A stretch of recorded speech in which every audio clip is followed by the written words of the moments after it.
नमस्कार, मैं हूं शत्रुघ्न कुमार दास और आप देख रहे हैं सीख लो गणित चैनल।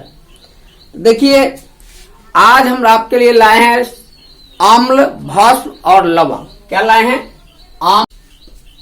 भस्म और लवण, यही आज टॉपिक है। अम्ल, भस्म और लवण। सबसे पहले अम्ल के बारे में जानिए। अम्ल, ये अम्ल क्या है? सबसे पहले अम्ल जो होता है वह स्वाद में खट्टा होता है। आप अगर उसे खाते हैं तो निश्चित रूप से वह आपको स्वाद में खट्टा लगेगा। और जब इसे आप धातु से अभिक्रिया कराइएगा तो यह क्या करेगा? हाइड्रोजन गैस को मुक्त करेगा, मतलब गैस के रूप में हाइड्रोजन गैस को निकालेगा। तो दोनों चीज को जानना है। पहला कि अम्ल जो है वह स्वाद में खट्टा होता है और जब इसे धातु से अभिक्रिया कराइएगा तो यह क्या करेगा? हाइड्रोजन गैस को मुक्त करेगा। तो चलिए, अम्ल जो होता है वह स्वाद में खट्टा होता है, ठीक है। और जब यह धातु से अभिक्रिया करता है, धातु से अभिक्रिया करके हाइड्रोजन गैस को मुक्त करता है।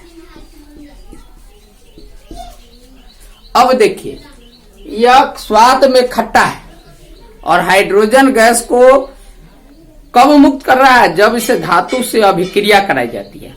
स्वाद में खट्टा आपको यह खाने से पता चलेगा, लेकिन धातु से अभिक्रिया करके जब इसे हाइड्रोजन गैस मुक्त कराते हैं तो उसके लिए आप समीकरण द्वारा स्पष्ट कर सकते हैं। देखिए, यहाँ मान लिया जाए कि हम कोनो अम्ल ले लेते हैं। वह अम्ल है HCl। क्या है वह? HCl, जिसका नाम है हाइड्रोक्लोरिक अम्ल, ठीक है। और हम किसी धातु का मतलब होगा क्या? सोडियम, मैग्नीशियम, इससे किसी भी धातु से अभिक्रिया कराइए। चलिए हम सोडियम से अभिक्रिया कराते हैं, Na। अब स्पष्ट रूप से यहाँ हाइड्रोक्लोरिक अम्ल है और यहाँ क्या है? सोडियम धातु है। अब यह आपस में जब अभिक्रिया करेगा तब बना देगा NaCl। क्या बना दिया? NaCl, sodium chloride. और साथ में क्या करेगा? हाइड्रोजन गैस को मुक्त करेगा। साथ में हाइड्रोजन गैस को क्या किया? मुक्त कर दिया, ठीक है। अब देखिए, दूसरा एग्जांपल भी देख सकते हैं। जैसे मान लिया कि सल्फ्यूरिक अम्ल को ले लीजिए, H2SO4, ठीक है। यह भी एक अम्ल है। वह अगर मैग्नीशियम धातु से अभिक्रिया आप करा दे तो क्या करेगा? बनाएगा क्या? एक अम्ल एक लवंग बना देगा, MgSO4, जिसे मैग्नीशियम सल्फेट कहते हैं। और साथ में हाइड्रोजन गैस को मुक्त करेगा। यह भी हाइड्रोजन गैस को क्या करेगा? मुक्त करेगा। तो आपने देखा, दोनों एग्जांपल में देखे कि यहाँ यह भी अम्ल है और यह भी अम्ल है, और दोनों किससे अभिक्रिया कर रहा है? धातु से अभिक्रिया करा रहा है। तो अंत में क्या कर रहा है? हाइड्रोजन गैस को क्या कर रहा है? मुक्त कर रहा है। तो इस प्रकार हम अम्ल के बारे में गुणों के आधार पर, गुण के आधार पर, याद रखिए कि यह क्या है? उसके गुण के आधार पर परिभाषित किया जा रहा है। समझ में आया? तो अम्ल का परिभाषा यही है, उसके गुण के आधार पर, कि अम्ल स्वाद में खट्टा होता है और जब इसे धातु से अभिक्रिया कराते हैं तो यह हाइड्रोजन गैस को मुक्त करता है। अब चलिए भस्म के बारे में जानते हैं। भस्म, यह स्वाद में क्या होता है? स्वाद में यह होता है कड़वा। क्या होता है? कड़वा। स्वाद में भस्म क्या हो गया? कड़वा। और जब इसे आप अम्ल से अभिक्रिया करा देते हैं तो यह अम्ल को क्या करता है? उदासीन कर देता है। यह अम्ल को क्या करता है? यह अम्ल को उदासीन कर देता है, ठीक है। तो देखिए, दोनों चीज है। यह स्वाद में हो गया कड़वा और जब अम्ल से अभिक्रिया कराया गया तो अम्ल को क्या किया? यह अम्ल को उदासीन कर दिया। जैसे एग्जांपल में आप देख सकते हैं कि कोई भी भस्म ले लीजिए, जैसे KOH यह भस्म है जिसका नाम है पोटेशियम हाइड्रोक्साइड, और इसके किसी दूसरे अम्ल से अभिक्रिया कराइए, जैसे HCl से कराते हैं, हाइड्रोक्लोरिक अम्ल। पोटेशियम हाइड्रोक्साइड जो भस्म है और एक अम्ल जिसका नाम है हाइड्रोक्लोरिक अम्ल, दोनों आपस में अभिक्रिया कराता, बनाएगा क्या?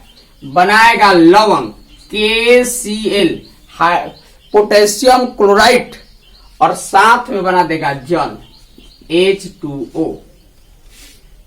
तो यह जो आप देखें कि यह भस्म अम्ल से अभिक्रिया किया और लवंग और जल बना दिया, यानी यह अम्ल क्या किया? उदासीन कर दिया लवंग के रूप में। लवंग उदासीन होता है, लवंग के रूप में बदल देना मतलब अम्ल को उदासीन बना दिया।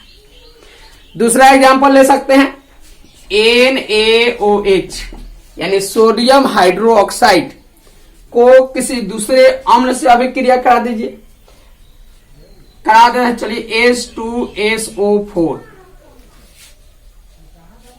अभिक्रिया करेगा तो क्या होगा? बना देगा आपको Na2SO4 प्लस H2O, मतलब सोडियम हाइड्रोक्साइड सल्फ्यूरिक अम्ल से अभिक्रिया करके सोडियम सल्फेट बनाता है और साथ में जल भी बनाता है। तो यहां देखिए यह भी अम्ल, यह भस्म हो गया, यह हो गया अम्ल, अब बन गया उसके बदले में क्या? बन गया लवंग, यानी उदासीन बन गया। तो आप अम्ल और भस्म के परिभाषा में आपने यही देखा कि अम्ल स्वाद में खट्टा होता है, और जब यह धातु से अभिक्रिया करता है तो क्या करता है? हाइड्रोजन गैस को मुक्त करता है। यहाँ देखिए हाइड्रोजन गैस को क्या कर रहा है? मुक्त कर रहा है। और भस्म जो है स्वाद में कड़वा होता है, और जब इसे अम्ल से अभिक्रिया कराई जाती है तो यह अम्ल को क्या करता है? उदासीन कर देता है। देखिए कुछ अम्ल जो होते हैं वह दूसरे अम्ल के तुलना में ज्यादा क्रियाशील होते हैं, ज्यादा अभिक्रियाशील होते हैं, ज्यादा अभिक्रिया करते हैं, ज्यादा तेजी से अभिक्रिया करते हैं। तो इसके लिए आप हमने क्या किया? 3 गो परख नली के ले लिए। क्या किए हैं? 3 परख नली के ले लिए है, और तीनों में 3 तरह के चीजों को रखेंगे। पहला परख नली में क्या करते हैं हम कि जल रख देते हैं। क्या रख देते हैं? जल रख देते हैं। H2O क्या रख दिए हम? जल रख दिए। दूसरे परख नली में क्या किए कि अम्ल रखे हैं। क्या रखे हैं? अम्ल रखते हैं, लेकिन थोड़ा सा कमजोर अम्ल के रखेंगे। उसको रखता है CH3COOH, एसिटिक अम्ल, जो कमजोर अम्ल है। और दूसरे परख नली में क्या करते हैं कि थोड़ा मजबूत अम्ल को रख देते हैं।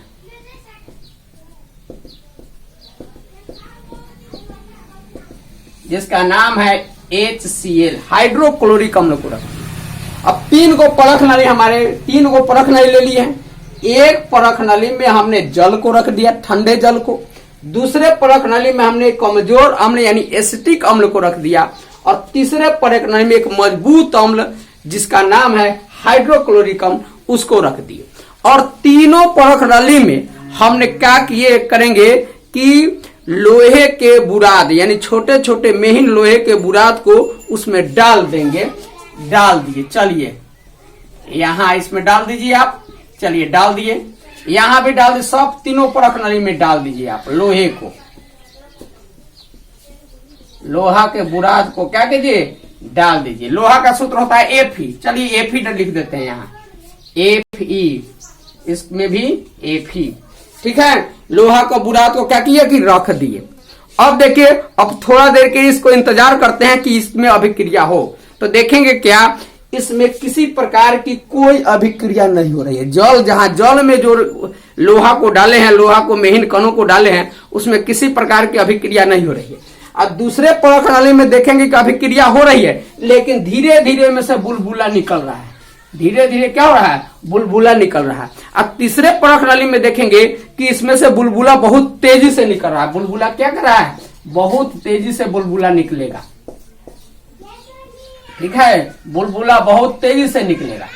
मतलब आप इस अभिक्रिया में देखेंगे तीनों को देखिए तो तीनों के देखने के बाद यह स्पष्ट हो जाएगा कि कैसी अभिक्रिया हो रही है। तो आपने देखा कि जल में जब Fe डाले हैं तो किसी प्रकार की कोई बुलबुलाहट पैदा नहीं हो रही है, मतलब यह साफ है। आप समझ गए होंगे कि ठंडे जल में अगर हम ठंडा जल जो होता है वह लोहा से अभिक्रिया नहीं करता है, इसीलिए इसमें से बुलबुला नहीं निकल रहा है। इसमें स्पष्ट हो गया कि ठंडा जल में लोहा अभिक्रिया कमरे के ताप पर नहीं करेगा। और दूसरा एसिटिक अम्ल CH3CO में लोहे डाले हैं, ठीक है, इसमें अभिक्रिया हो रही है लेकिन बुलबुला की मात्रा धीरे धीरे जा रही है। तो बुलबुला जब धीरे धीरे जाएगा मतलब अभिक्रिया हो रही है लेकिन अभिक्रिया की गति धीमा है। और तीसरे परखनली में देखिए अभिक्रिया हो रही है और अभिक्रिया का ज्यादा बुलबुला पैदा हो रही है कि मतलब अभिक्रिया का जो गति है वो बहुत तीव्र गति से हो रही है। तो एक अम्ल दूसरे अम्ल के तुलना में धातु से तेजी से अभिक्रिया करता है। ये स्पष्ट हो गया। ये तीनों चीज से फिर से देख लीजिए कि स्पष्ट हो गया कि ठंडे जल से क्या होता है, ठंडे जल से लोहा अभिक्रिया नहीं करता है और लोहा जो है एसिटिक अम्ल से अभिक्रिया करता है लेकिन अभिक्रिया करने की दर जो होती है वह धीमा होता है। और हाइड्रोक्लोरिक अम्ल से लोहा तेजी से अभिक्रिया करता है और तेजी से हाइड्रोजन गैस को क्या करता है, मुक्त करता है। तो चलिए आगे देखते हैं। अब जो है आपका एक अगला है कि आर्हेनियस द्वारा अम्ल भस्म का परिभाषा। अरे अब तक हमने जो भी ने पहले स्पष्ट रूप से कह दे कि आपने अब तक जो भी पढ़ा अम्ल और भस्म का परिभाषा, वह सारा अम्ल और भस्म का परिभाषा जो था उसके गुणों के आधार पर आधारित था। यानी उसके गुण के आधार पर अम्ल और भस्म को हमने परिभाषित किया।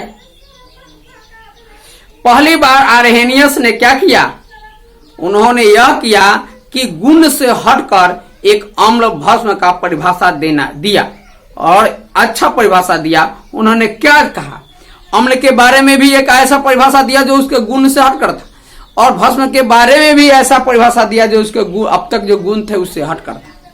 उन्होंने क्या किया कि इस परिभाषा देने से पहले उन्होंने एक प्रयोग किया और उस प्रयोग में उन्होंने क्या किया कि एक बाल्टी जल लिया या एक बर्तन में जल रखा, ठीक है, दो बर्तन में जल रखा, दोनों बर्तन में एक में अम्ल को डाल दिया और दूसरे में भस्म को डाल दिया।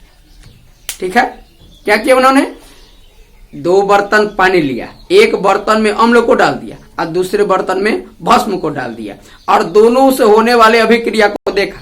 तो उन्होंने क्या देखा, उन्होंने यह देखा कि अम्ल जो है वह जल में घुलकर हाइड्रोजन आयन देता है। और भस्म के बारे में क्या देखा, भस्म के बारे में यह देखा कि भस्म जल में घुलकर हाइड्रोक्साइड आयन देता है। समझ में आया, अम्ल जो है वह जल में घुल करके हाइड्रोजन यानी H+ दिया, ठीक है, और भस्म जो है जल में घुलकर हाइड्रोक्साइड यानी OH- दिया। तो इसी आधार पर उन्होंने परिभाषा यह दिया कि अम्ल वह पदार्थ है जो जल में घुलकर हाइड्रोजन आयन को देता है, यानी हाइड्रोजन आयन प्रदान करता है, यह भी कह सकते हैं। अब भस्म के बारे में उन्होंने कहा कि भस्म जल में घुलकर हाइड्रोक्साइड आयन देता है। तो ठीक है परिभाषा। तो देखिए कैसे अम्ल उन्होंने ऐसा किया, एक देखिए, जैसे मान लिया कि अम्ल के बारे में क्या किया, अम्ल की ई हो गया आपका अम्ल, ठीक है, HCl जिसका नाम है हाइड्रोक्लोरिक अम्ल या हाइड्रोजन क्लोराइड, यह हो गया। इसको क्या किया उन्होंने, जल में घुलाया। जल का सूत्र क्या हुआ, H2O, इन्होंने जल में घुलाया। तो जल में घुलने के बाद क्या दिया, हाइड्रोजन आयन दिया। क्या दिया, हाइड्रोजन आयन दिया, और यानी हाइड्रोजन और क्लोरीन आयनों में यह टूट गया। ठीक है, दूसरा एक और देखिए H2SO4, यह भी एक अम्ल है जो जल में घुलकर क्या दिया, यहां भी हाइड्रोजन आयन दिया। तो यहां संतुलित करने के लिए 2 लगा दिए। इसी प्रकार से नाइट्रिक अम्ल भी HNO3, इसको भी जल में घुलाया गया, जल में घुलाया गया, यह भी क्या दिया, हाइड्रोजन आयन दिया। तो तीनों को देखिए, तो तीनों को आपको देखने के बाद पता चला कि हाइड्रोक्लोरिक अम्ल जो है वह भी जल में घुला, सल्फ्यूरिक अम्ल है वह भी जल में घुला, नाइट्रिक अम्ल है वह भी जल में घुला, और तीनों घुल करके क्या दिया, हाइड्रोजन आयन दिया। इससे स्पष्ट हुआ यही परिभाषा कि अम्ल वह पदार्थ है जो जल में घुलकर हाइड्रोजन आयन देता है। यह आर्हेनियस के द्वारा दिया गया परिभाषा है। और भस्म के बारे में भी वही बात है कि भस्म जल में घुलकर भस्म के बारे में देखिए, तो भस्म जो है वह जल में घुलकर हाइड्रो ऑक्साइड आयन देता है। तो इसका एग्जांपल क्या होगा, तो देखिए यह हो गया भस्म KOH, पोटेशियम हाइड्रो ऑक्साइड, इसको जल में घुलाया गया H2O, तो क्या दिया, K+OH-। इसी तरह NaOH, सोडियम हाइड्रोक्साइड, इसको भी जल में घुलाया गया H2O, यह भी दे दिया आपको OH-। इसी तरह और भी देखिए क्या, CaOH2, इसको भी जल में घुलाया गया, तो Ca+OH-। क्या, तो देखिए इन तीनों चीजों, तीनों अभिक्रियाओं में क्या आपने देखा कि यह सब जो है KOH माने पोटेशियम हाइड्रोक्साइड या सोडियम हाइड्रोक्साइड, कैल्शियम हाइड्रोक्साइड, यह तीनों जो है वह भस्म है, और तीनों भस्म को जल में घुलाया गया है। कितने कच्चे में घुलाया गया है, जल में घुलाया गया है, और तीनों जल में घुल करके हाइड्रो ऑक्साइड आयन दे रहा है, हाइड्रो ऑक्साइड आयन दे रहा है। इसका मतलब यही हुआ कि भस्म जो है वह जल में घुलकर हाइड्रो ऑक्साइड आयन देता है। स्पष्ट है। अब हम लोग पढ़ रहे हैं कि अम्ल के गुण, पहले भौतिक गुण पढ़ेंगे फिर रासायनिक गुण पढ़ेंगे। सबसे पहले भौतिक गुण। तब भौतिक गुण जो होता है, पहला गुण यही है कि अम्ल स्वाद में खट्टा होता है। क्या होता है, स्वाद में खट्टा होता है। तो जो पदार्थ आप खाते हो अगर उसका स्वाद खट्टा हो तो समझ जाइए इसमें कोई ना कोई अम्ल है। जैसे आप नींबू खाते हैं तो नींबू में क्या है, अम्ल है, उसमें अलग प्रकार के एक अम्ल है, उस अम्ल का नाम है सिट्रिक अम्ल। क्या नाम है, सिट्रिक अम्ल। उसी तरह से आप सेब खाते हैं, वह भी स्वाद में खट्टा होता है ना, कभी मीठा होता है कभी खट्टा हो। जब वह खट्टा हो तो उसमें पाया जाता है मौलिक अम्ल। इसी प्रकार से आपको इमली में टाइटेनिक अम्ल, सिरका में एसिटिक अम्ल, दही में लैक्टिक अम्ल, टमाटर में ऑक्जेलिक अम्ल, अमाशय रस में हाइड्रोक्लोरिक अम्ल, चाय में लैक्टिक अम्ल, और विटामिन सी में क्या होता है, एक एस्कॉर्बिक अम्ल, और लाल चींटी में फॉर्मिक अम्ल पाया जाता है। तो इस प्रकार से आपने देखा कि कौन से पदार्थ में कौन सा अम्ल पाया जाता है। यह बहुत इंपॉर्टेंट क्वेश्चन है कि आपसे पूछा जाएगा कि लाल चींटी में कौन सा अम्ल पाया जाता है, सेब में कौन सा अम्ल पाया जाता है, इमली में कौन सा अम्ल पाया जाता है। तो इसको याद करना पड़ता है। आपको याद रखिए इसे कि कौन सा अम्ल किस पदार्थ में पाया जाता है। यह आपके लिए हमेशा हर परीक्षा के लिए उपयोगी साबित हो सकता है। तो चलिए दूसरा है गुण कि अम्ल जो होता है वह विषैले और तीव्र नाशक होते हैं। जैसे फिनॉल, वह उसे आप खाइएगा तो आप सीधे राम राम सत हो जाएगा आपका। कोई भी पदार्थ जो होता है अगर अम्लीयता है तो कुछ तो यहाँ जो अम्ल हम लोग पढ़ रहे हैं कि अम्ल के गुण में कि अम्ल जो होते हैं विषैले और तीव्र नाशक होते हैं। तो बहुत सारे अम्ल जो होते हैं वह विषैले होते हैं, उसको खाइएगा तो मर जाइए। जैसे फिनॉल के बारे में बात की, उसको खाने के बाद चखने मात्र से आपकी मृत्यु हो सकती है। दूसरा तीव्रनाशक के बात की है तो हाइड्रोक्लोरिक अम्ल जिसमें रहता हो, जो क्या कहते हैं सल्फ्यूरिक अम्ल रहता हो, तो वह क्या होता है कि बहुत ही तीव्र नाशक, तेजी से नष्ट करने वाला पदार्थ होता है, जला देने वाला पदार्थ होता है। तीसरा जो दिया हुआ है आपके बोर्ड पर दिख रहा है कि अम्ल तथा भस्म के द्वारा जो रंजक होते हैं उसके रंग में परिवर्तन और सूचक।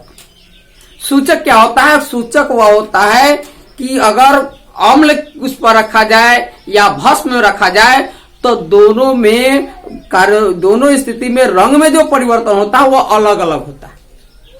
तो वह पदार्थ जो अम्ल के संपर्क में आने पर तथा भस्म के संपर्क में आने पर जो रंग में परिवर्तन करता है वह अलग अलग करता है, तो उसको कहा जाता है सूचक। तो रंग में परिवर्तन करना यानी आप वह सूचक जो होता है रंग में परिवर्तन करता है, अम्ल रखने पर अलग प्रकार के और भस्म रखने पर अलग प्रकार के। यह जो सूचक होते हैं वे दो प्रकार के होते हैं, एक होता है प्राकृतिक सूचक और दूसरा होता है रासायनिक सूचक। रासायनिक सूचक में लिटमस आ गया और प्राकृतिक सूचक में आपका चुकंदर आ गया, लाल बंदा गोभी का पत्ता आ गया, समझ में, इस हल्दी आ गया।